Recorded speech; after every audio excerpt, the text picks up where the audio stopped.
Thank you for being here again for the next episode of our Friday weekly podcast, the Class Action Weekly Wire. I'm Jen Riley, partner at Duane Morris, and joining me today is Tyler Zmick. Thank you for being on the podcast, Tyler. Thank you, Jen. Great to be here. Thanks for having me. So today we wanted to discuss some trends and important developments in Worker Adjustment and Retraining Notification Act, or WARN, class action litigation. So class actions brought under the WARN Act remain a key area of focus for skilled plaintiffs' class action lawyers. In recent years, dozens of COVID-19 related lawsuits have been filed under the WARN Act, as well as under state counterparts to the WARN Act, and new class actions are being filed almost daily.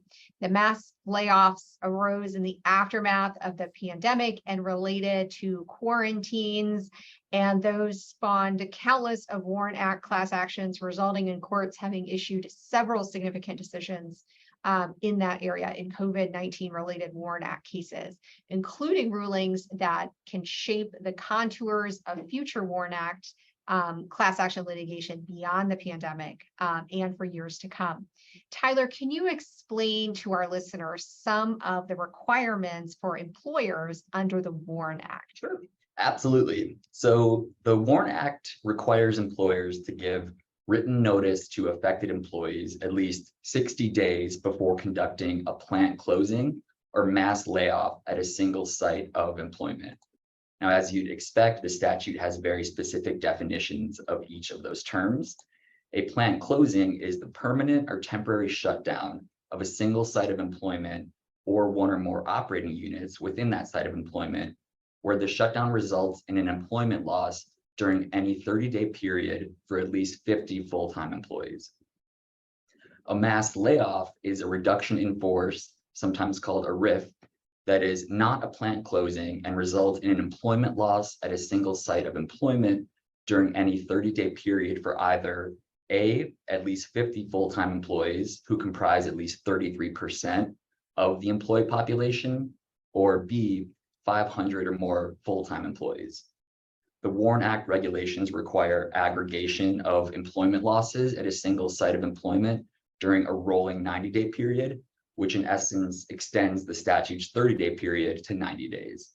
And the statute has teeth in the sense that covered employers that do not satisfy the statute's requirements or qualify for an exemption can be liable to affected employees for back pay and benefits.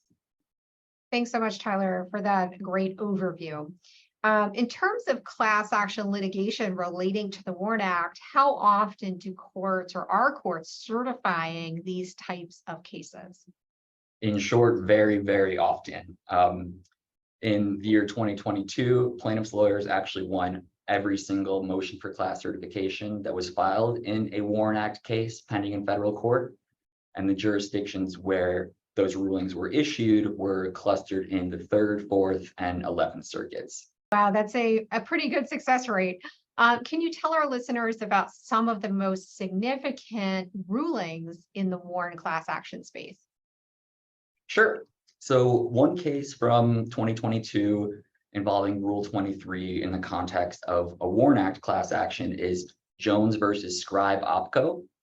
The plaintiff in that case alleged that the defendant, his former employer, violated the WARN Act when he and other employees were furloughed due to the COVID-19 pandemic.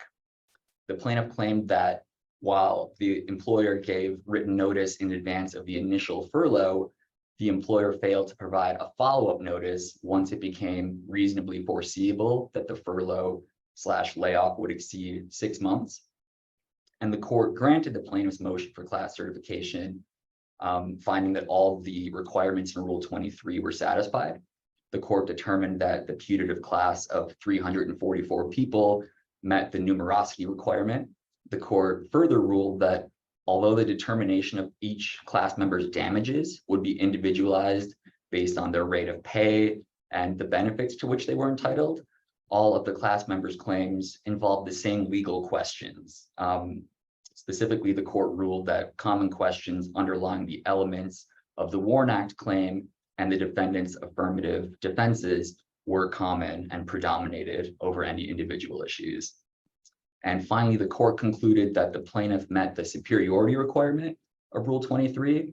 because of the small individual values of the respective claims for class members and the fact that it would be difficult to have potentially dozens of individual warrant actions filed by affected employees.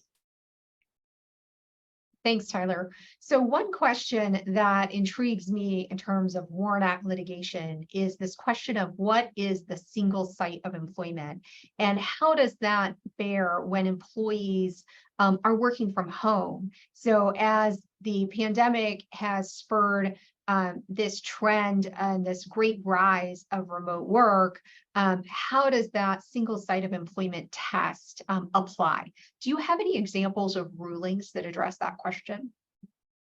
Yes, absolutely. So a case that got a lot of attention in the legal media is Pyron versus General Dynamics, which was issued in 2022. And it's a case in which the court analyzed what constitutes a, quote, single site of employment under the Warrant Act for employees who work remotely. And the court analyzed that statutory term in the context of a motion for class certification filed by the plaintiffs under Rule 23b3. So in the Pyron case, the proposed class consisted of remote employees who had worked under the employer's flexible work location policy.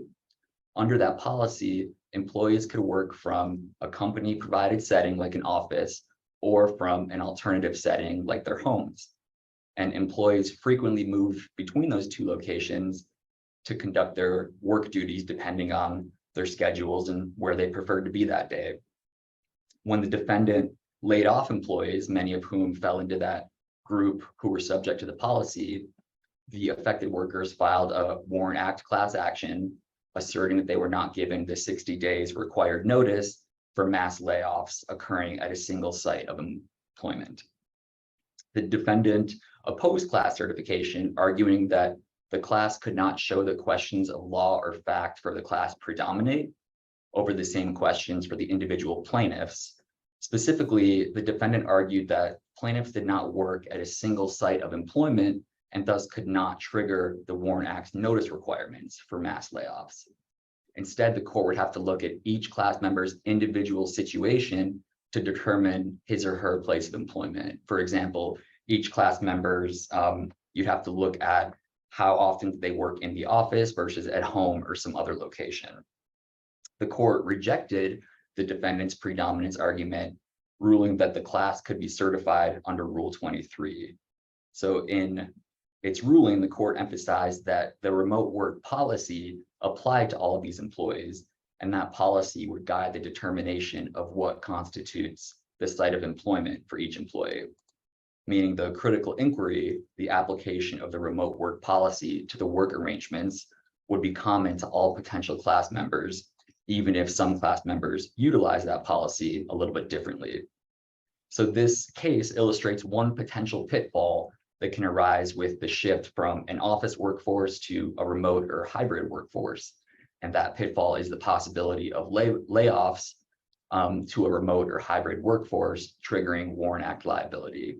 And it also highlights that use of a common remote work policy for many workers can potentially render a class of workers sufficiently similar for purposes of Rule 23 class actions.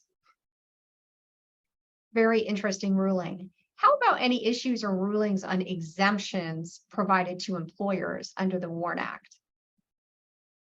Sure. So this is the last case I'll go over during today's video blog, and it's a significant one issued by the Fifth Circuit, where the court provided guidance regarding the, quote, natural disaster exception to the Warrant Act.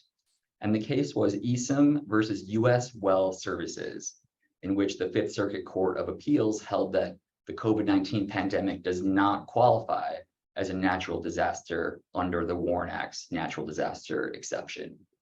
So as background, in that case, the plaintiffs filed a Warrant Act class action claiming that the defendant terminated their employment without the 60-day notice required by the Warrant Act.